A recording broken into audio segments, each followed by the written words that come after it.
Hello అందరికీ, ఎలా ఉన్నారు? కొరియండర్ సీడ్స్ని హాఫ్ చేసుకుని నానబెట్టుకున్నాను. 2 days నానబెట్ట రాదనుకున్నాను.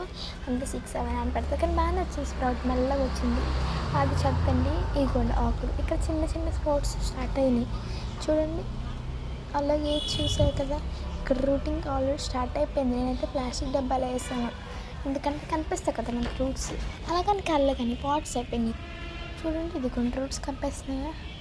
అక్కడ చాలా గుంపుడుగా వేస్తున్నాను. అక్కడ ఆల్రెడీ లీప్ స్టార్ట్ అయిపోయింది కానీ బయటకు రాలేదు, ఎందుకంటే అక్కడ గుంపు వేయడం వల్ల. మీరు మొత్తం దూరంగా వేయండి చూడండి. మొత్తానికి రూట్ షిప్స్లో నాన్న తిప్పల పడ్డా లాస్ట్కి స్పాట్ వచ్చింది చూపించి. ఇదైతే డ్రాగన్ అండి, రాసం ఉంటుంది కదా, రాసం వేసాను.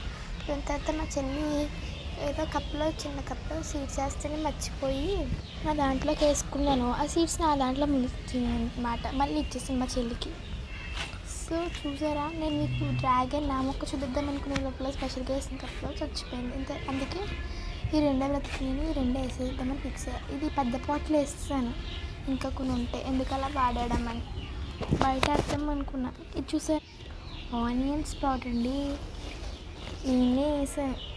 ఓన్లీ 10 days అవుతుంది వేసి. స్టార్ట్ అయిపోయింది స్ప్రౌటింగ్స్, చాలా బాగా వస్తున్నాయి.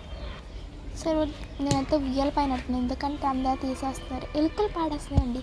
రైనీ సీజన్ కూడా బొద్దింకలు, దోమలు పాడుతున్నాయి. ఏమిచ్చి పాడుతుంది తెలియట్లేదు, అందుకే ఉయ్యాల పైన సేఫ్టీగా పెట్టాను. చూడండి, ఇది మా గార్డెన్, చిన్న గార్డెన్ స్టార్ట్ చేస్తున్నాను. ప్లీజ్ సపోర్ట్ చేయొచ్చు కదా.